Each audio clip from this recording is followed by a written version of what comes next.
Hello guys, welcome back to this channel. In this today's video, I'm going to show you how you can find Lana's apartment in Dress to Impress game of Roblox.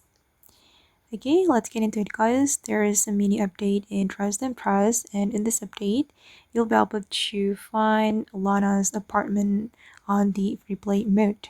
So first of all, you can go to the free play mode and you're going to go to the outside of the building and you're going to turn right and you will find this door to enter Lana's apartment.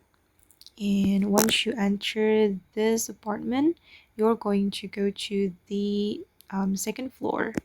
You're going to use this lift, tap and hold on this button, and it will bring you to the second floor. Okay, and hold on guys. All right, and I'm already on the second floor, and here you can explore Lana's apartment.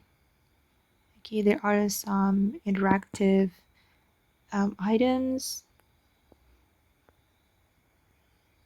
Okay guys, and that's how we can find Lana's apartment in Dress to Impress mini update. I hope this video will be useful for you. Thank you so much for watching and bye.